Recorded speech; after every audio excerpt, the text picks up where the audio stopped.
voyez là, c'est la figurine du Démogorgon qu'utilise le groupe pendant leur partie de Donjons et Dragons. Sauf qu'elle n'a été commercialisée qu'en 84, alors qu'à ce moment-là, dans la série, on est en 83. Avançons dans la saison 3, Mike et Eleven partagent un paquet de M&M's et on peut voir que certains sont rouges. Sauf que les rouges ont été retirés de la vente entre 76 et 87 à cause des colorants utilisés qui pouvaient être nocifs. Et là, on est en 85. De retour en saison 1, Eleven passe devant un présentoir dans un supermarché où on peut voir des chewing-gums Trident White. Sauf qu'ils n'ont été lancés qu'en 2001. Au tout début de la saison 3, quand les jouets de Dustin se mettent à bouger, on peut voir une figurine d'Ultra Magnus. Mais le personnage a été introduit dans le film d'animation sorti en 86. Et enfin, le sac My Little Pony que portait Rika n'aurait pas pu exister vu que la série a démarré en 86 aussi. Tout ça, c'est des petites incohérences qui ont réussi à se glisser dans cette série qui rend si bien hommage aux années 80. Elle lui porte pas vraiment préjudice, mais vous allez voir que plus on avance, et plus les incohérences vont devenir importantes. Bien sûr, je pars du principe que vous avez vu les 4 saisons au complet. Parmi les incohérences qui restent des détails, chez Suzy, quand ils sont sur son ordinateur, on voit ça à l'écran. Sauf que ça, c'est de l'HTML,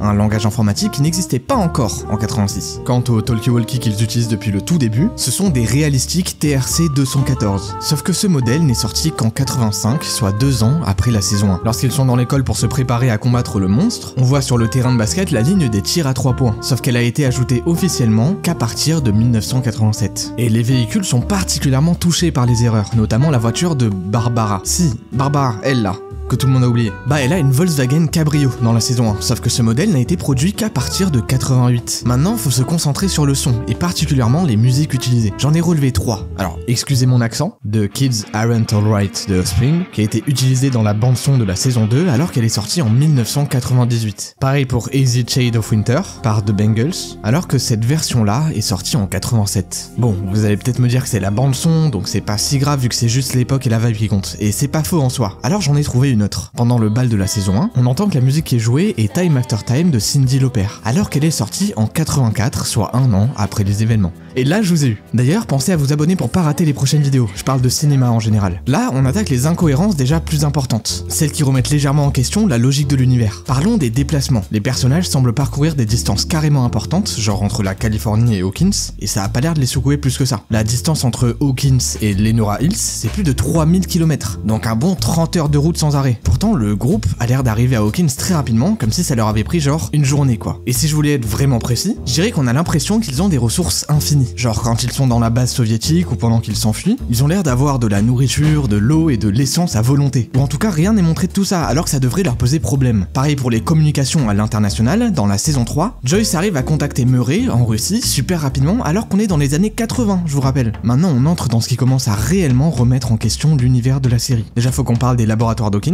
C'est censé être des lieux avec des expériences de fous qu'il faut pas du tout compromettre, hyper sécurisés et tout, alors qu'on a des personnages, y compris des gosses, qui entrent et sortent sans trop de difficultés, genre c'est ok quoi. Et est-ce que ce mec vous a marqué?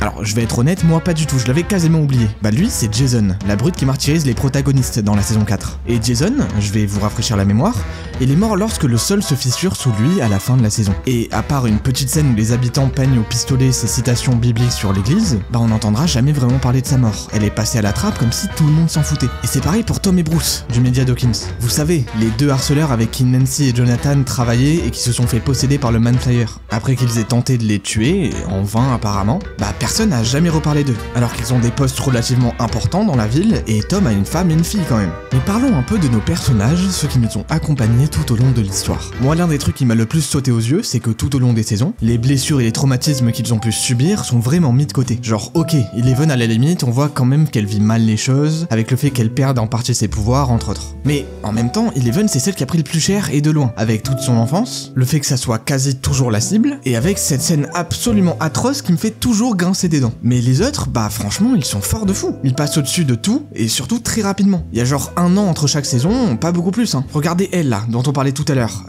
Bah, Barbara, voilà, Barbara. Bah voilà, vous voyez, c'est dur de pas l'oublier. Pourtant, bah elle est morte en saison 1, et c'était la meilleure amie de Nancy. Et elle a pas l'air d'avoir été plus marquée que ça. Alors, les blessures elles sont physiques, mais aussi psychologiques, évidemment. Justement, le personnage qui a dû le plus subir, c'est Will. Regardez cette scène à la patinoire dans la saison 4, la date affichée c'est le 22 mars. Sauf qu'on sait depuis la saison 2 que le 22 mars, bah c'est l'anniversaire de Will. Mais vous pouvez regarder l'épisode encore et encore, vous chercherez, vous analyserez, vous théoriserez, jusqu'à vous rendre compte que tout le monde s'en tape. Mais c'est même pas que dans la série, C'est à un tel niveau que les frères Duffer, les réalisateurs eux-mêmes, ont reconnu qu'ils avaient bonnement et simplement oublié. D'ailleurs, ils vont peut-être changer la date de naissance de Will pour faire disparaître ça sous le tapis, mais vous l'aurez vu ici. On s'en souviendra, hein, vous en faites pas. Bon, là on va parler d'un moment un peu plus sombre qu'un anniversaire, on va parler du massacre du laboratoire quand Eleven était petite. De tout le flashback, il y a une personne qui est censée être là, mais qui n'y est pas. C'est Callie, ou 8, comme vous le voulez, la grande sœur d'Eleven. On la rencontre dans la saison 2, c'est une autre enfant qui a réussi à s'échapper. Mais alors, elle est où pendant le massacre? Parce que je vous assure qu'on ne la voit nulle part. Mesdames et messieurs, on atteint la dernière ligne droite, les 4 incohérences que je trouve les plus importantes de tout Stranger Things. Si vous en avez remarqué d'autres que vous n'êtes pas d'accord avec l'ordre dans lequel je les ai classés, dites-le moi en commentaire. Et si vous voulez qu'on en discute plus profondément, j'ai créé un serveur Discord rien que pour ça, le lien est dans la description. En 4ème position, la mémoire sélective des habitants. Alors que Hawkins est une petite ville où tout le monde se connaît, il y a des événements surnaturels qui se produisent en masse. Pourtant, les habitants semblent souvent étrangement passifs face à tout ça. Ça en devient presque absurde des fois. Au tout début, quand Will disparaît, ok,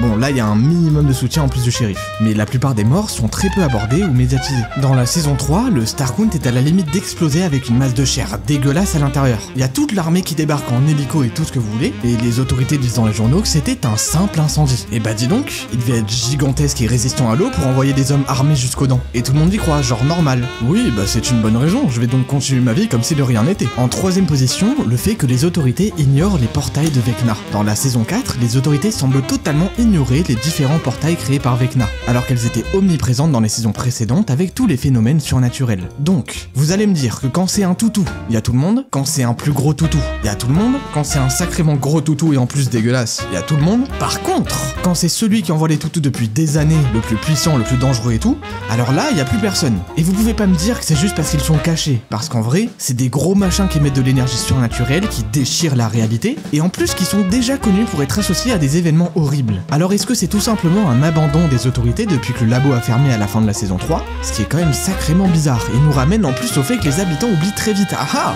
vous voyez, tout est lié, je vous l'avais dit. En 2ème position, l'épisode de la sœur perdue. Ce fameux épisode qui a introduit 8 à Chicago, donc un personnage relativement très important puisque c'est la sœur du personnage principal, qu'elle a vécu les mêmes atrocités qu'elle et qu'elle a aussi des pouvoirs psychiques. Bah, cet épisode est carrément considéré comme un faux pas, puisque ces événements ne sont jamais repris ni même mentionnés dans les saisons suivantes. C'est comme si ce chapitre était complètement déconnecté de l'intrigue principale. En plus, même si oui, en soi, ça permet à Eleven de découvrir et de développer un côté plus sombre qu'elle parviendra à contrôler par la suite, bah en vrai ça casse surtout le rythme de la saison, vu qu'on se retrouve avec ça à un moment où la tension est à son comble, et la confrontation finale avec le Manflyer est proche. Et puis l'ambiance a vraiment plus rien à voir. On passe d'une série très basée sur la nostalgie et centrée sur le petit village, à une ambiance urbaine avec un groupe de marginaux. Franchement, ça aurait totalement pu être un spin-off. Et enfin, pour la première position, j'ai choisi de vous parler de la sous-exploitation du lien de Will avec l'Upside Down. Dans la première saison, Will est l'élément central de l'intrigue. Sa disparition dans l'Upside Down établit un lien mystérieux et puissant entre lui et la dimension. Dans la saison 2, avec sa possession avec le Mindflayer, cette connexion se renforce. Il devient un élément clé de la lutte contre celui qu'on apprendra à être Vecna. Sauf qu'après la saison 2, il est complètement relégué au second plan. Et cette connexion qui le rendait si spécial et globalement utile à l'histoire, elle disparaît presque totalement. Ou en tout cas n'est plus du tout utilisée. Le mec a passé une semaine dans l'Upside Down, il a survécu à des conditions extrêmes et a été possédé, et tout ça en étant un gosse. Ça devrait faire de lui un personnage central jusqu'à minimum la fin de l'Upside Down. Sauf qu'on le voit en saison 4, une fois qu'on sait qui est Vecna et que c'était lui depuis le début, logiquement il aurait dû être une pièce centrale. Grâce à sa sensibilité, il aurait pu aider à le localiser ou comprendre ses plans. Mais il n'en est rien. Et oui, c'est vrai que les saisons 3 et 4 se concentrent davantage sur les luttes internes des personnages. Mais même là, il reste en arrière-plan. Son combat avec son identité est mentionné, mais c'est tout. Pas plus développé que ça. Il avait tout pour rester au centre de l'intrigue. Il aurait pu être un sacré atout contre Vecna, avoir un arc émotionnel particulièrement profond, genre il aurait pu se sentir vraiment coupable d'être une passerelle pour les forces du mal, et ça aurait donné plus de poids à ses relations avec ses amis. Ou même sans aller trop loin, pourquoi c'est pas lui qui guide le groupe dans la dimension? Avec ses souvenirs et sa connexion, il aurait été parfait dans ce rôle. Voilà pourquoi c'est la plus grosse incohérence de la série à mes yeux, tout aurait pu être différent. C'était d'ailleurs bien parti, mais ils ont préféré l'écarter au profit de personnages plus vendeurs.